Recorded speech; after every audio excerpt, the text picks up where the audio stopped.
garantir a transparência de todos os programas habitacionais promovidos pelo município de Aracaju.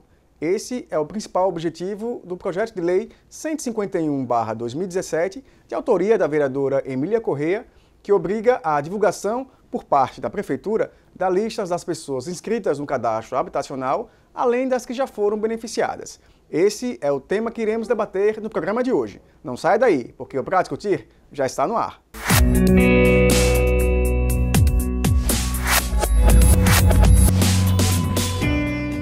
Na edição de hoje, estamos recebendo a visita da vereadora Emília Corrêa, que é autora de um projeto de lei, o número 151/2017, que obriga a divulgação por parte da Prefeitura da lista das pessoas inscritas no cadastro habitacional.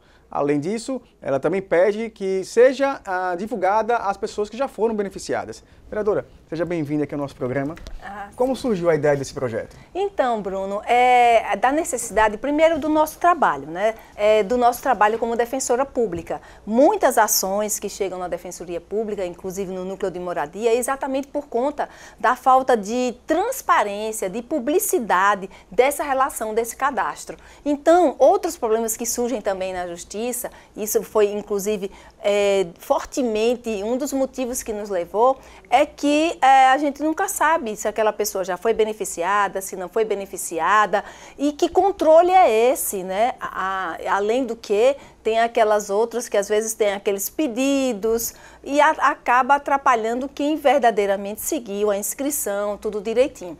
O que a gente quer, resumindo, é que seja disponibilizado no site, no portal da Prefeitura, esse cadastro e que seja real e atualizado das pessoas que já foram beneficiadas e daquelas que estão no aguardo para que verdadeiramente seja respeitado. É uma forma de evitar que pessoas que já tenham recebido recebam novamente. Exatamente. Né? Há uma demanda muito grande na Defensoria Pública, Bruno, de auxílio moradia, né? São aquelas pessoas. E às vezes as pessoas já têm benefício dentro do programa habitacional e não está claro. E aí tem essa outro lado, é o outro lado do ser humano, né, que acaba querendo levar vantagem em tudo, que não é bom, aquela expertise que não traz bons resultados para ninguém, principalmente para quem verdadeiramente necessita. Então essa foi uma preocupação nossa, isso minimiza problema judicial, isso assegura o direito de moradia daquela pessoa que verdadeiramente precisa, é importante que se diga isso,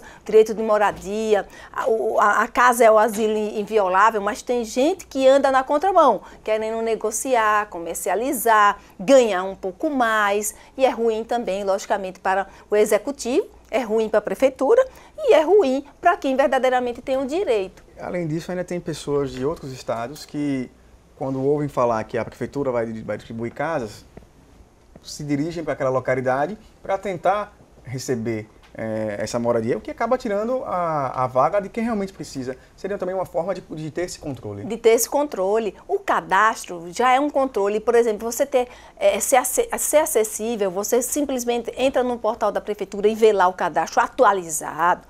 Você já incomoda no sentido de você não pensar em se utilizar de qualquer outro meio que verdadeiramente não seja o meio legal, o meio procedimental, administrativo, para você conseguir. É direito? É, mas não pode ser de uma forma que não se tenha acesso. Quando não se dá publicidade, quando não se dá transparência, acaba também se fazendo coisas que não deve. Aí já vai a parte da administração.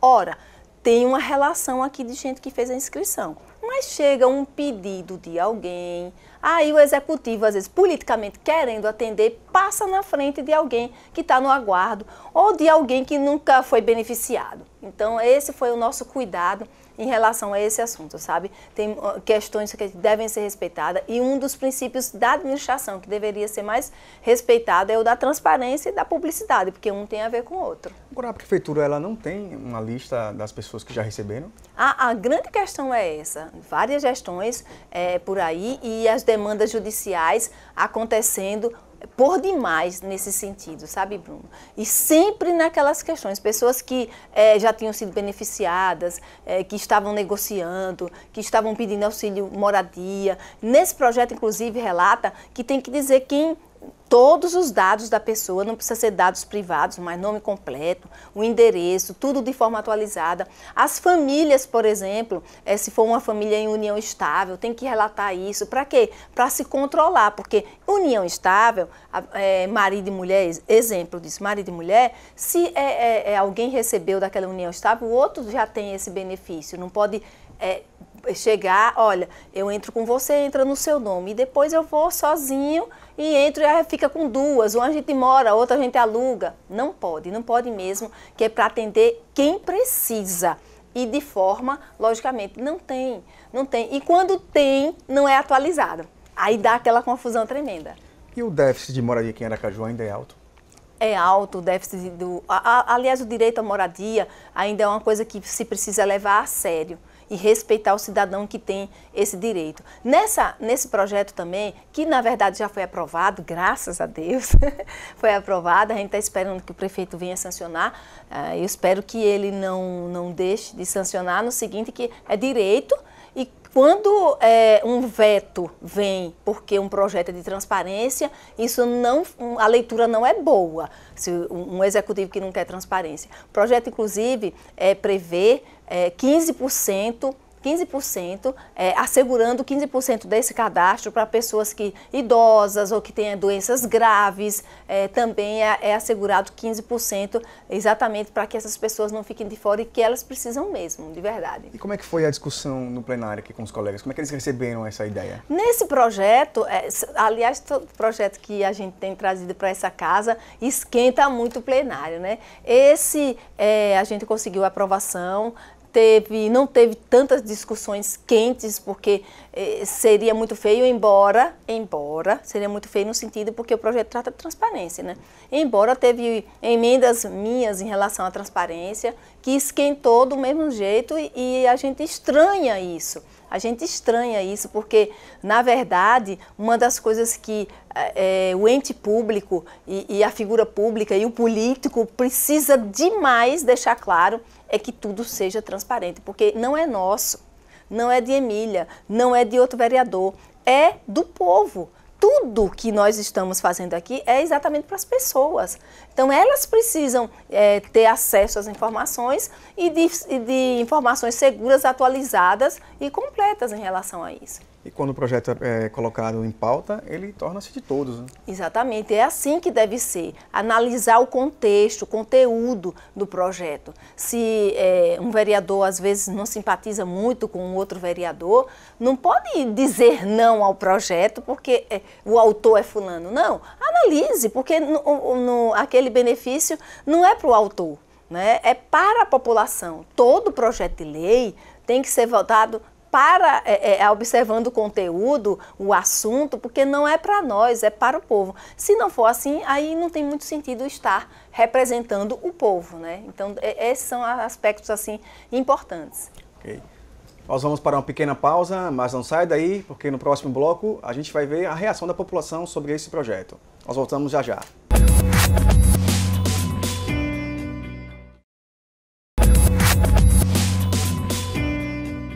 Voltamos com o Pra Discutir, que recebe hoje a visita da vereadora Emília Correia, que é autora de um projeto de lei, o número 151/2017, que obriga a divulgação por parte da Prefeitura da lista das pessoas inscritas no cadastro habitacional, além das que já foram beneficiadas.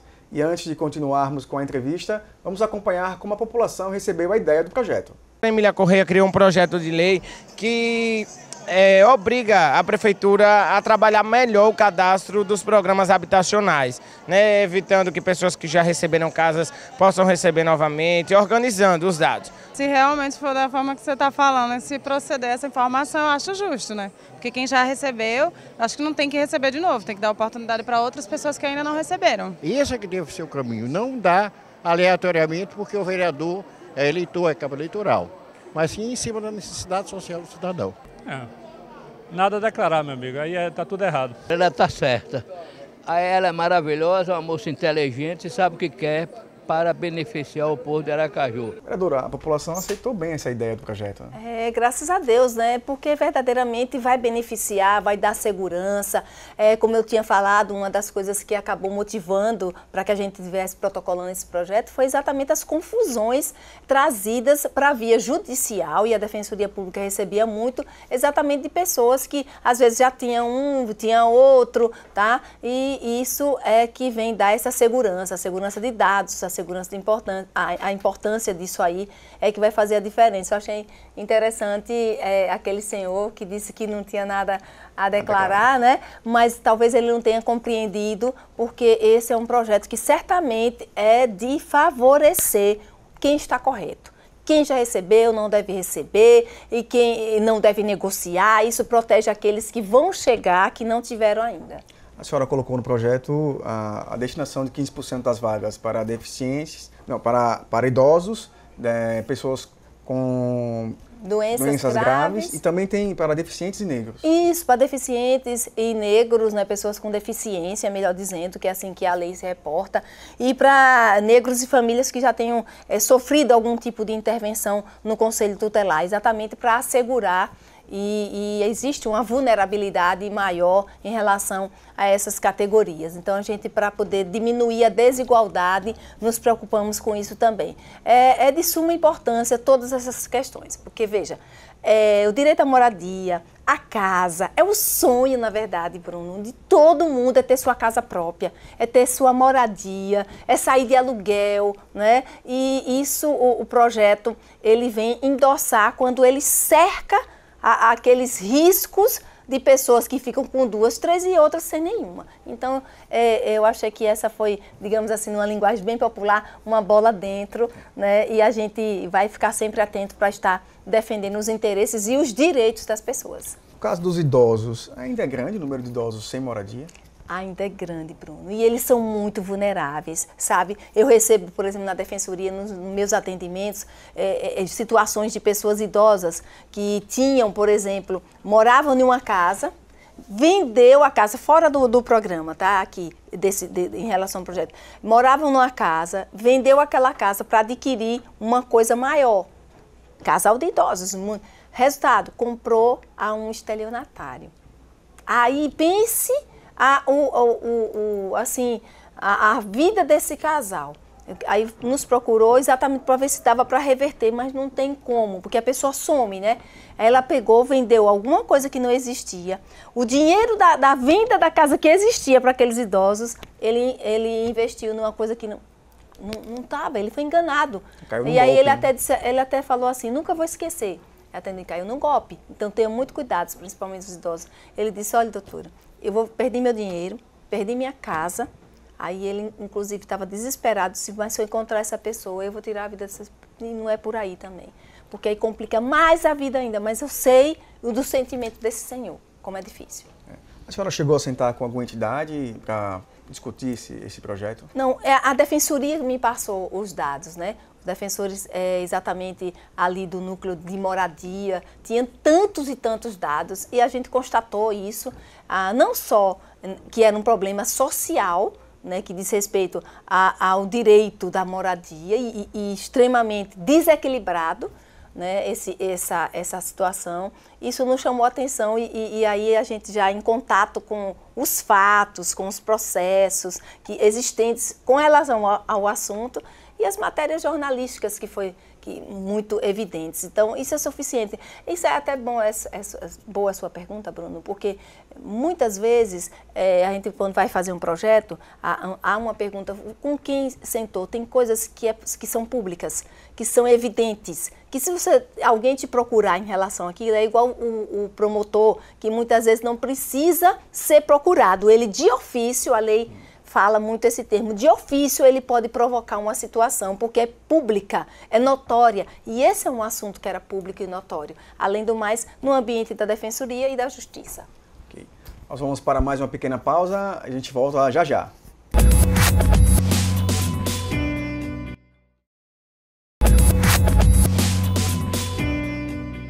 Estamos de volta com o último bloco do Pra Discutir, que recebe hoje a visita da vereadora Emília Correia, autora do projeto de lei 151/2017, que obriga a divulgação por parte da Prefeitura das listas de pessoas inscritas no cadastro habitacional, além das que já foram beneficiadas. Vereadora, as pessoas costumam sempre sonhar com a casa própria. Como fazer que esse sonho se torne realidade? Como o poder público pode ajudar a tornar isso realidade? Então, o que o poder público pode fazer é, primeiro, nunca abrir mão da verba para esse tipo de situação. E quando eu digo abrir mão, eles não abrem, não. Eu fico preocupada com o que acontece no Brasil. O que a gente percebe são os desvios, existem verbas que devem ser repassadas para tudo, porque o orçamento, ele prevê tudo isso.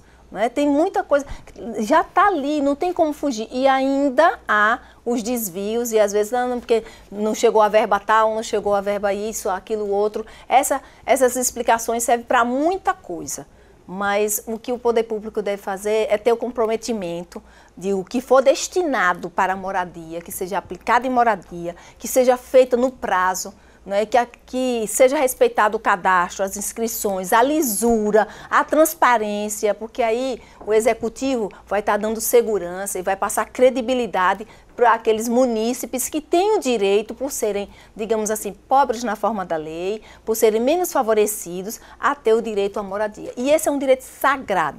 Quem é que não quer terminar seu dia e voltar para a sua casa?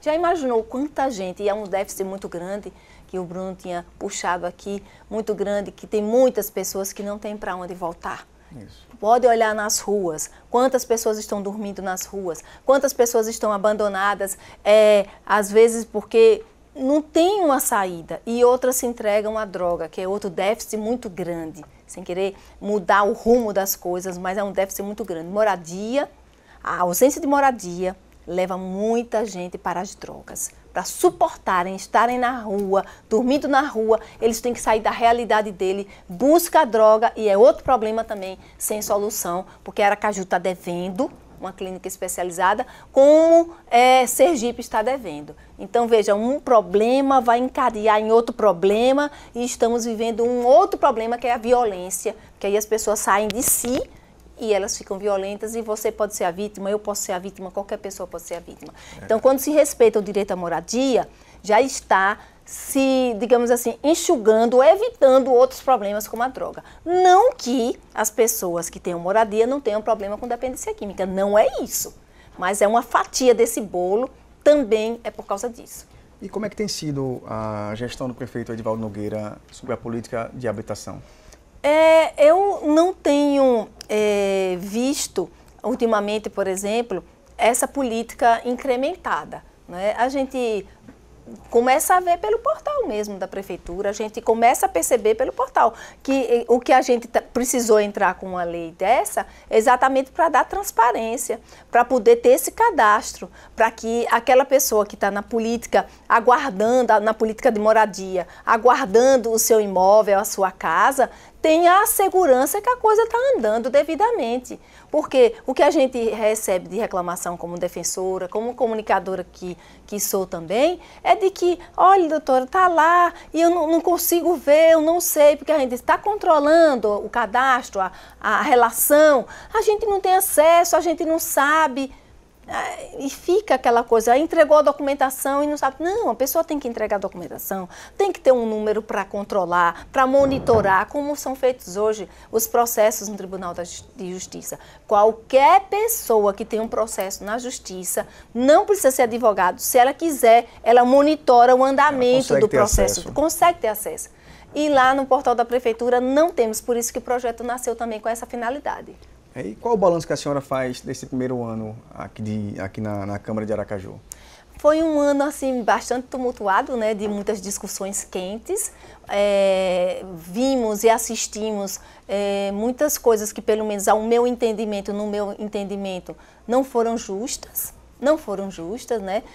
Projetos tão bons de colegas vereadores, não só da vereadora Emília Corrêa, não, de outros colegas vereadores que foram reprovados, outros que foram aprovados e foram encaminhados vetos para casa e que o veto foi aceito. Quer dizer, enfim, a gente precisa ter um pouco mais de ligação à essência do que é representar um povo em um legislativo, para que verdadeiramente a Câmara Municipal tenha a força e o respeito e a independência dita na lei, na Constituição Federal. Porque o que a gente precisa aprender não é só reproduzir o que diz a lei, é praticar a lei. A lei diz que o Legislativo é um poder independente. Independente de quem? Do Executivo, do Judiciário, é um poder, como um ou outro poder, como é o Poder Judiciário, como é o Poder Executivo. Ele é independente, mas ele é harmônico, mas não subserviente. E é isso que a gente não pode aceitar, que uma Câmara Municipal, de uma capital, de um município, seja subserviente à vontade enlouquecida de uma gestão. Porque é isso que a gente vê muitas vezes na gestão do prefeito atual.